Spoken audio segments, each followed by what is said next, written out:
Bismillahirrahmanirrahim. Assalamualaikum warahmatullahi wabarakatuh. Teman-teman, alhamdulillah setelah sekian lama ya makam kerongkeng, akhirnya saya bisa membacanya. Kebetulan secara sanad ini ada permintaan dari Adinda Bams Bulaeng kepada saya untuk menerjemahkan ini, sebuah nisan di makam kerongkeng. Akhirnya saya baca ya, tiba-tiba saja kemudian bisa terbaca begitu, dan kemudian teringat ternyata beliau ini dikisahkan di dalam catatan perjalanan Zollinger. Ini makamnya. Kita coba baca ya teman-teman. Coba dari sini.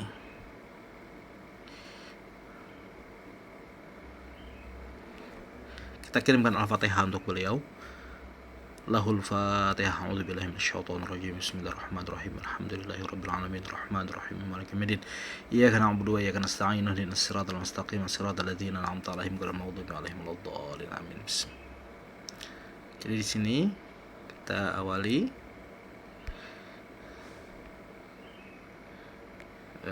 tulisan pertama. Ini bermula,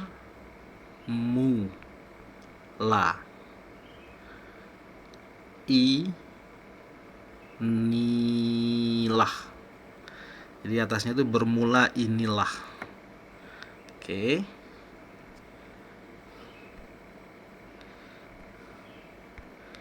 Kemudian kita masuk ke sini.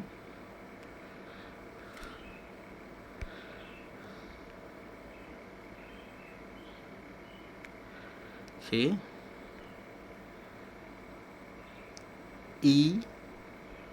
Jadi ini tuh sebek, ini ingatan.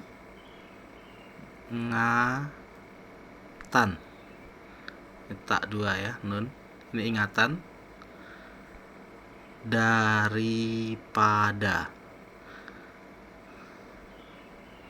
Oke, ini wawu, ini alif, ini fa, ta. Daripada wafat. Jadi kalau Dr. Suryadi yang tinggal di Amsterdam itu orang yang sangat luar biasa. Saya banyak belajar dari beliau, meskipun saya tak pernah jumpa beliau, tapi saya banyak belajar cara membaca inskripsi dari produk-produk beliau menerjemahkan surat-surat Sultan Ibrahim di Bima ya. Beliau menyebut di sini dari paduka. Ini jelas bukan paduka teman-teman. Ada kekeliruan beliau dalam membaca ini. Kalau beliau bilang ingatan dari paduka, ini jelas bukan paduka ya. Ini dal, ro, fa, da, daripada. Ini wawu, alif, fa, ta, daripada wafat. Ini artinya nih. Jelas ya? Gak ada kata-kata paduka di sini. Ini kalau paduka kan begini. Ini harusnya di sini ada kaf. Gitu. Ini paduka, ini bukan. Ada kekeliruan beliau, ini daripada wafat ini. Oke. Daripada wafat. Nah, oke, coba lihat teman-teman ini. Wafat siapa yang wafat? Ini dal. Ini ya. Ini ta, ini wawu, nun. Ini dea. Ini dea tuan ini. Dea tuan itu panggilan untuk ulama. Di Sumbawa itu disebut dea tuan. Kalau di Lombok kan semisal mik tuan gitu ya. Kak tuan gitu. Kalau di Sumbawa sama dengan nama kajuluk Abdul Qadir Jailani. Abdul Qadir Jailani dia kuasa punya saudara namanya Dea Tuan. Abdul Qadir Jailani dia kuasa itu adalah bapaknya Dea Malela. Kemudian punya saudara namanya Dea Tuan. Nah, Dea Tuan itu yang dikubur, makamnya besar sekali di pesantren Dea Malela, itu makamnya Dea Tuan. Itu untuk ulama. Nah, anak Dea Tuan itu namanya Dea Mar. Oke. Dea Tuan jelas ya. Kita back. Kemudian kita masuk ke sini. Dia Tuhan siapa? Karena dia Tuhan tuh kajuluk ya, nama kajuluk. Sekarang kita masuk ke sini, saya giniin aja. Dia Tuhan siapa? Gitu kan. Oh, nggak bisa begitu caranya. Oke, saya besarkan. Nah, Tuhan siapa? Ini shin, ro, ya, fa. Ini syarif, disebut desruf kalau orang-orang itu. Dia syarif siapa? Muhammad Ain ya dal, Aid.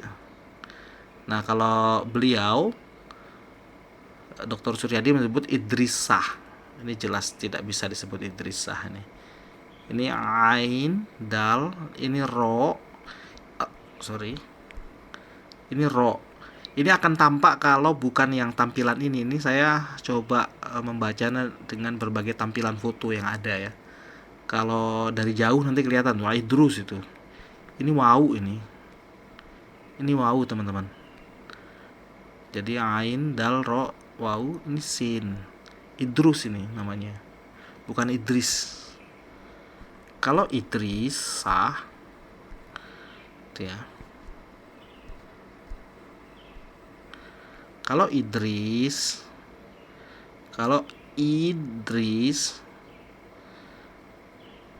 ini kan ro. Kalau Idris nggak perlu pakai ini, langsung ini ya, ini sin. Karena ini sebenarnya wow, jelas ini wow. Kalau di tampilan yang lain fotonya jelas ini wow. Idrus. Oke. Idrus siapa? Idrus. Jadi nggak ada sahnya ya. Kalau Dr. Syarif menyebut Idris Syah. Syah perlambang seorang bangsawan gitu. Nggak ada kata Syah sini. Ibn almarhum. Oke, almarhum siapa? Nama bapaknya. Tebak.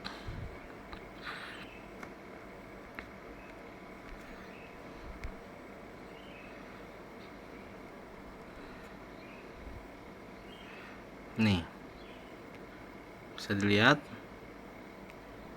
Ini Muhammad Ali. Jadi nama bapaknya Muhammad Ali. Jadi namanya itu Deatuan Syarif Muhammad Aidrus ibnu almarhum Muhammad Ali.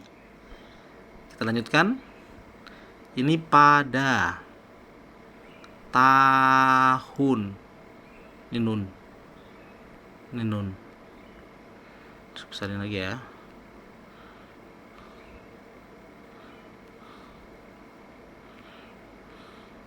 Oh, coba saya back. Oke, saya besarin lagi.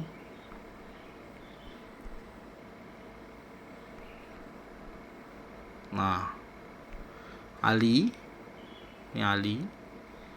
Pada ta, ini ha, waw, nun. Pada tahun berapa? Ini sanah, tahun. Ini tahunnya saya perbesar. Kelihatan teman-teman. 1 2 7 1.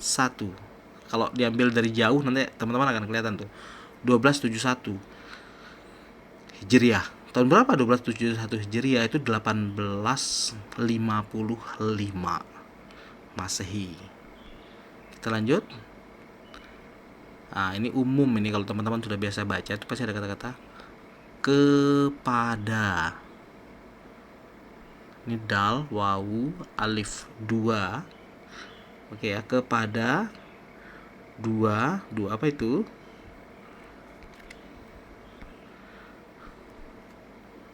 Nih.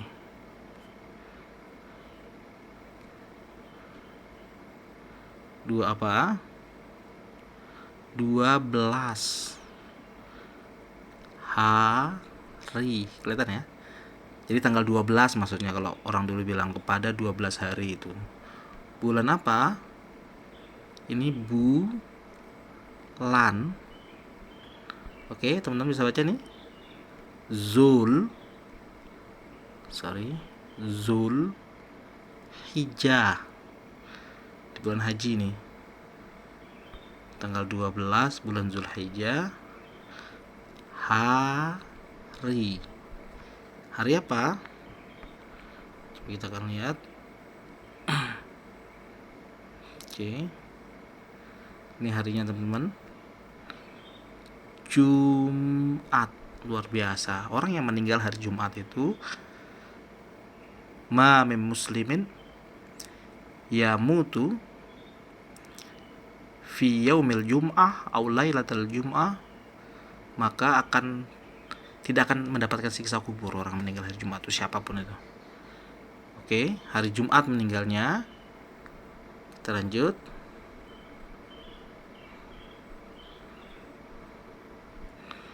Nah, kapan meninggalnya? Nih. Waktu, jam. Oke, baik aja. Hari Jumat meninggalnya. Kita lanjutkan.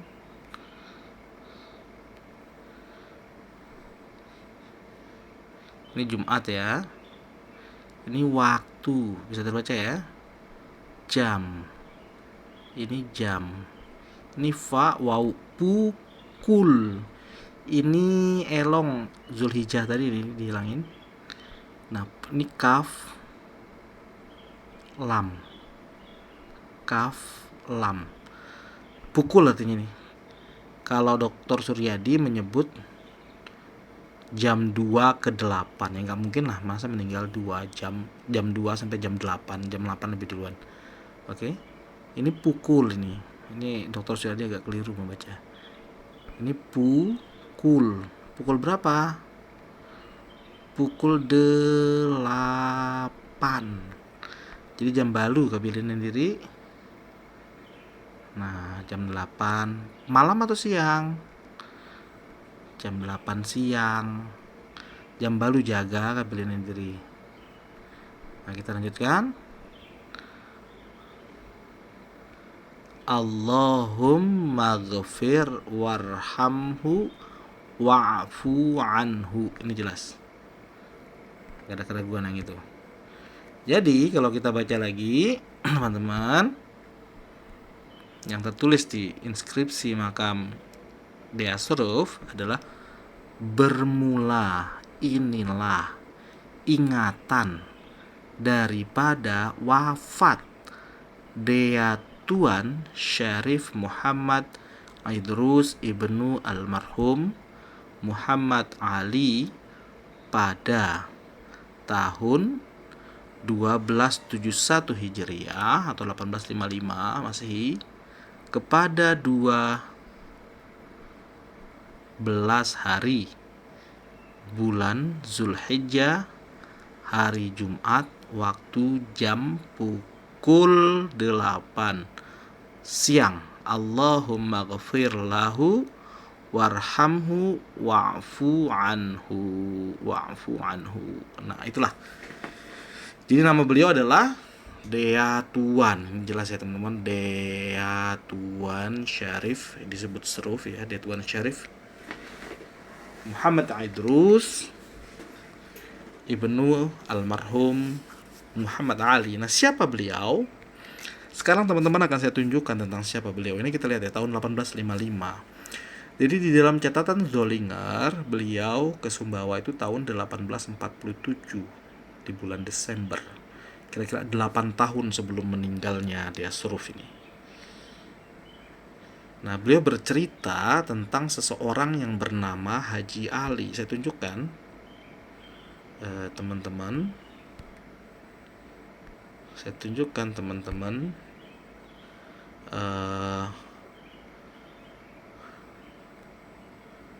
Halaman 169 ya di bukunya apa namanya? Zollinger, perjalanan Zollinger. Kalau itu dia bikin satu bab khusus ini, teman-teman bisa lihat nomor 5 ini, titik-titik saya ini. Hadis tingkah Tusten. Gedistinge, kalau dipisah gedistinge Tusten. Gedistinge Tusten. Status keagamaan, situasi keagamaan maksudnya di Sumbawa. God itu God dibaca itu Gedistinge Tusten. Gedistinge Tusten. Susah penyebutan bahasa Belanda tuh. Gedis itu pronunciationnya Belanda tuh pakai itu Gedistinge Tusten. Tusten itu status, God dienstige itu adalah keagamaan, status keagamaan atau realitas keagamaan di Sumbawa. Ini dia jelaskan. Nah, saya sudah menerjemah teman-teman buku Zollinger yang tebal itu, saya sudah terjemah.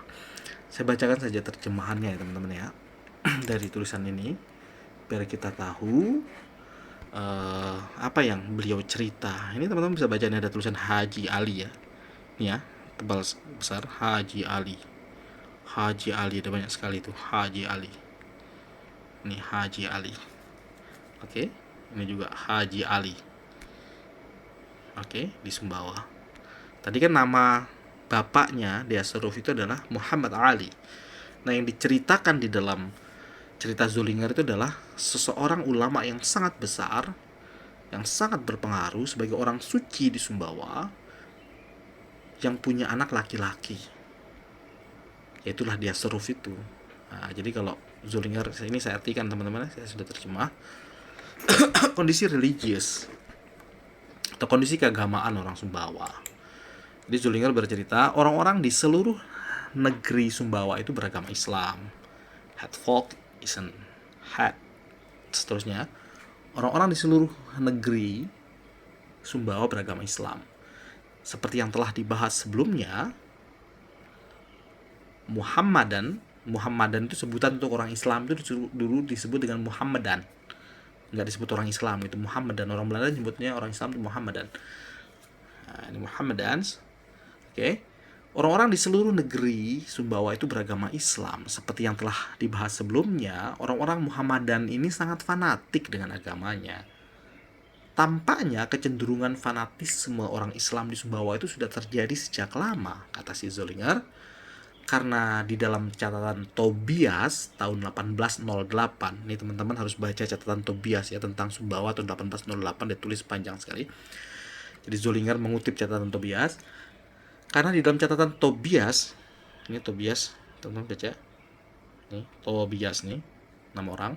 Karena di dalam catatan Tobias tahun 1808, ia mengeluh bahwa orang Sumbawa itu keterikatan dengan agamanya itu terlalu kuat. Itu tahun 1808 sebelum letusan Tambora. Karena Tambora kan 1815. Sementara Zollinger 1847 setelah letusan. Oke. Orang Sumbawa, Tobias itu mengeluhkan orang Sumbawa itu terlalu ketat dengan keagamaannya, dengan agamanya itu. Nah, pasca letusan Tambora, kata si Zollinger, di saat masyarakat tertimpa kemalangan yang sangat besar, emosi masyarakat itu menjadi semakin sangat rentan dengan agamanya. Maksudnya semakin sangat terikat dengan agama setelah letusan Tambora itu. Disinilah muncul seseorang bernama Haji Ali. Tampil di Sumbawa, ia berkhotbah dengan sangat lantang menentang segala bentuk kemaksiatan dan melawan segala bentuk ketidakacuhan atau ketidakpedulian masyarakat Sumbawa terhadap agamanya, yang oleh Haji Ali menggambarkan bahwa seluruh malapetaka dan bencana serta letusan Tambora yang terjadi di Sumbawa itu adalah akibat dari orang mulai meninggalkan agama. Nah, muncul Haji Ali. Haji Ali siapa? Tadi Muhammad Ali itu bapaknya di Asruf tadi. Bapaknya sih yang pemilik makam di Kerongkeng. Dia ceritakan 1847, artinya makam itu kan 1855, maka 8 tahun sebelumnya beliau dan ayahnya itu masih hidup. Haji Ali ini masih hidup 1847 ketika Zollinger datang. Oke. Nah, atas dasar itu Haji Ali mendapat tempat yang sangat terhormat dan memiliki pengaruh yang sangat besar di seluruh Sumbawa. Haji Ali memiliki murid yang sangat banyak di seluruh wilayah Sumbawa yang ia datangi. Semua daerah di Sumbawa yang ia datangi ia selalu mendapatkan pengakuan, dan semuanya menjadi muridnya, dan ia membawa seluruh murid-muridnya itu kepada nilai-nilai kesejatian Islam. Haji Ali nih. Nah, atas dasar desakan Haji Ali pula, penggunaan opium dan minuman keras di Sumbawa dihentikan secara total. Kita tahu ya, ini kritik dari, kalau teman-teman baca buku 1875 yang saya terjemah itu, yang mengatakan beda pengamatan saya tentang Sumbawa oleh Ligfoot itu dengan Zollinger adalah karena di era Zollinger dilarang opium, sementara sekarang opium dilegalkan. Ya, di era Zollinger dilarang opium karena atas desakan Haji Ali, karena gara-gara ngisap madat itu ya, sabu itu yang membuat bencana datang, gara-gara Haji Ali berkata begitu. Nah, saya lanjutkan. Haji Ali melarang opium dan minuman keras. Demikian dengan memakai perhiasan emas dan perak juga tidak boleh lagi di Sumbawa. Dan bergaul dengan orang asing dilarang keras oleh si Haji Ali ini. Kemudian menyanyi dan menari dihapuskan secara total. Orang nggak boleh menyanyi, orang nggak boleh menari, itu haram. Itu adalah perbuatan hina, kata Haji Ali. Itu kemudian kata di dalam buku saya 1875, si Ligfoot mengatakan Zollinger salah tuh menyebut orang Sumbawa nggak punya nilai seni, nggak bisa nyanyi, nggak punya kebudayaan gitu. Kata si Ligfoot mengkritik Zollinger.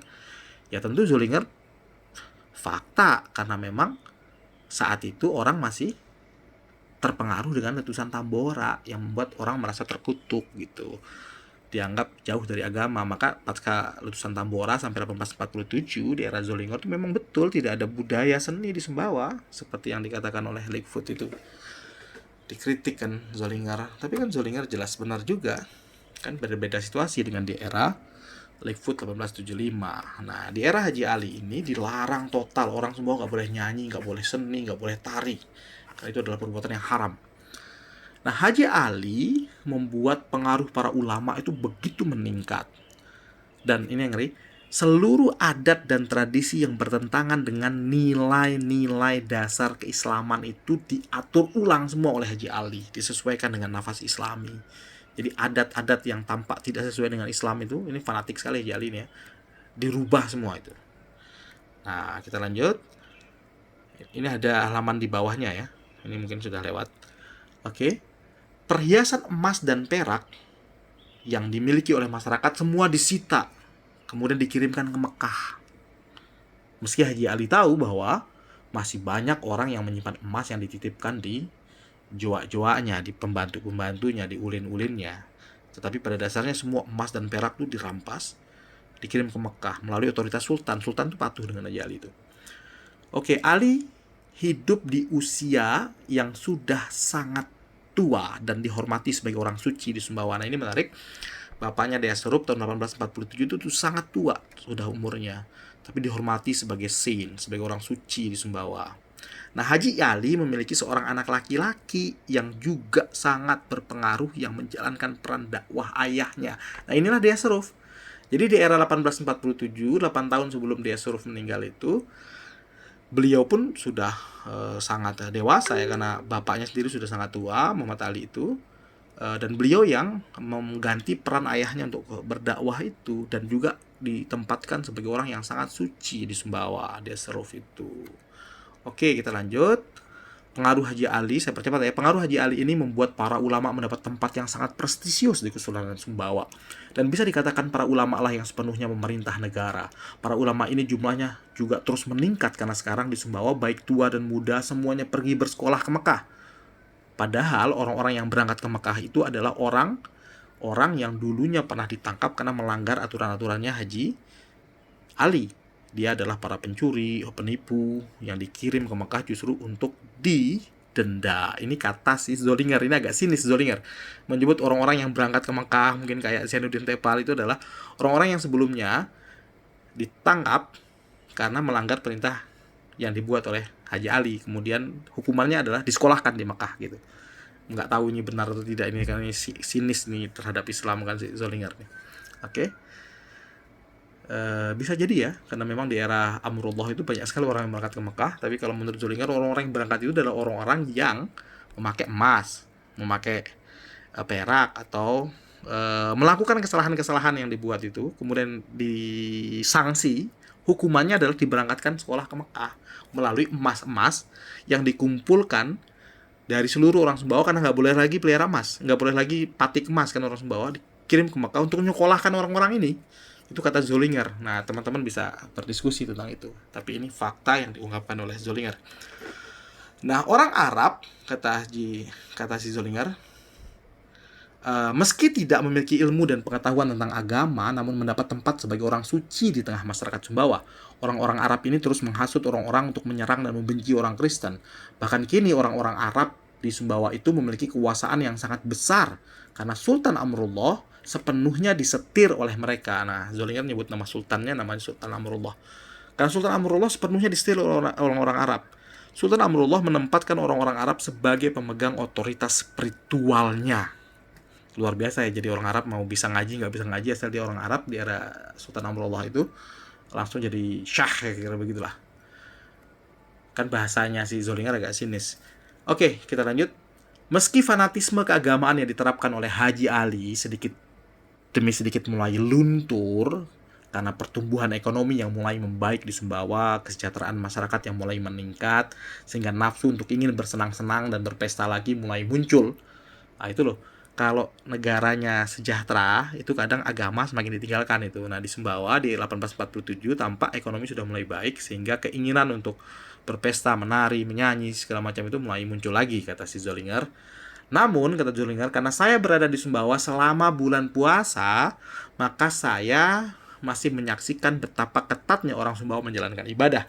Sholat dan doa selalu dilakukan secara bersama, bahkan para kuli tampak meninggalkan barang-barang bawaannya di tengah jalan-jalan setiap masuk waktu sholat, karena dia harus langsung sholat ke masjid. Tak ada yang bisa menghalangi atau memaksa para kuli untuk bekerja. Jika waktu sholat masuk, mereka langsung meninggalkan semua barang bawaan di jalan, langsung menuju ke masjid. Gitu kata si Zollinger. Kita lanjut. Semua langgar dan masjid, ini karena Zollinger di Sumbawa bulan puasa ya. Semua langgar dan masjid selalu penuh di malam hari, membuat saya kadang tak bisa tidur karena tidak ada satu rumah pun di Sumbawa yang tidak terdengar suara orang melafal mantra dan mengaji membaca Al-Quran. Mantra yang mungkin berjanji dan lain-lain ya, karena dia menyebut mantra, merapal mantra begitu, dan membaca Al-Quran. Jadi semua rumah itu teriak membaca Quran dan merapal mantra. Mungkin yang di luar Al-Quran ya tentu mungkin kayak berjanji dan lain-lain itu. Oke. Ketika tahun baru maksudnya itu selesai bulan Ramadan lah kira-kira ya. Itu adalah hari libur bagi penduduk asli di Jawa, tapi berlalu dengan sangat sedih dan tenang di Sumbawa. Meskipun tampak di sana sini beberapa orang berpakaian bagus melewati jalan ya. Ini Lebaran lah kira-kira yang disebut dengan tahun barunya. Orang pakai pakaian baru, berarti tradisi pakai pakaian baru di Sumbawa itu Lebaran sudah sejak lama ya. Nah, setelah tahun baru tiba, maksudnya setelah Lebaran ya, periode kedua berpuasa dilakukan lagi oleh orang Sumbawa selama 6-14 hari, dan semua orang Sumbawa menjaga ketat keimanannya untuk semua melakukan puasa Syawal. Keren juga, berarti ada tradisi Syawal seperti di Lombok. Oke. Tak dapat disangkal, kata si Zollinger, bahwa fanatisme telah memberi pengaruh yang baik terhadap moralitas masyarakat. Namun bagaimanapun di sisi lain, saya juga mengimani bahwa meningkatnya kecenderungan keberagamaan orang Sumbawa justru membuat orang-orang menjadi tampak munafik. Ini dia sinis nih kan. Dan mengurangi daya juang orang Sumbawa untuk menjadi maju karena terlalu banyak terikat dengan tahayul-tahayul di dalam agama. Orang-orang yang beragama itu tampak lebih sombong dengan spiritualitasnya dan menganggap bukan hanya orang yang kafir sebagai lebih rendah dari dia, bahkan sesama iman pun bagi para rohaniawan Islam ini melihat orang lain lebih rendah karena menyombongkan keilmuan agamanya. yang dia sinis ini kan, bagi orang-orang yang tidak mengikuti cara mereka.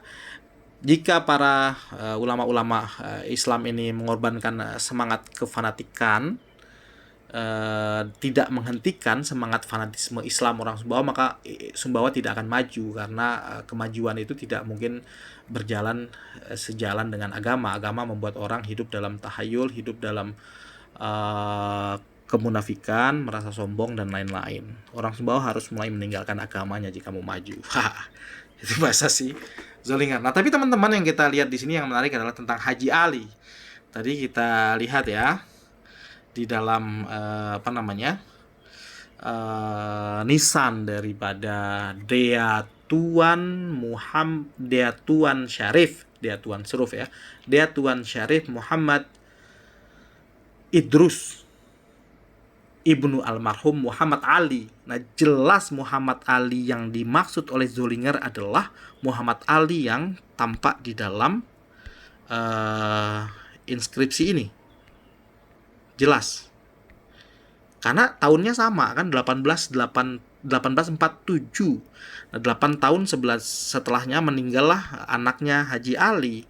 Artinya Haji Alinya meninggal tak jauh tahunnya dari meninggalnya Dea Suruf, karena 1847 Haji Ali dan Dea Suruf masih hidup kan anaknya. Nah, meninggal Dea Suruf 1847, maka saya yakin di sekitaran makam Dea Suruf ini pasti ada makam Haji Ali juga. Nah, kenapa dimakamkan di Kerongkeng? Saya yakin karena memang berasalnya dari daerah itu. Meskipun murid-murid Haji Ali dan Dea Suruf ini tersebar di seluruh Sumbawa dan menjadi orang yang paling suci di era Sultan Amrullah di tahun 1847. Nah, saya yakin pasti ada makam lain selain makam ini, karena ini adalah makam anaknya. Pasti ada makam bapaknya Muhammad Ali, karena meninggalnya pasti nggak terlalu jauh. 1847 Haji Ali dan Dea Suruf masih hidup. Nah, 1855 di sini tertulis meninggal Dea Suruf bin almarhum Haji Ali. Artinya Haji Alinya sudah meninggal lebih dulu daripada Dea Suruf. Karena jarak meninggalnya nggak terlalu jauh, saya yakin makamnya juga ada di sekitar sini. Kita cari nanti inskripsi tulisan, ada nggak tulisan Muhammad Ali, biar kita tahu nanti binnya Muhammad Alinya. Demikian teman-teman. Sekali lagi kita kirimkan Al-Fatihah untuk kedua beliau, Haji Ali dan Dea Suruf. Lahumal Fatihah. A'udzu billahi minasyaitonir rajim. Bismillahirrahmanirrahim. Alhamdulillahirabbil alamin. Maliki yaumiddin. Iyyaka na'budu wa iyyaka nasta'in. Ihdinas siratal mustaqim. Siratal ladzina an'amta 'alaihim ghairil maghdubi 'alaihim waladdallin. Amin. Ini akan saya share ke YouTube supaya tidak ada delay antara suara dengan gambar. Selamat menikmati dan boleh juga dikoreksi. Wallahu a'lam bishawab.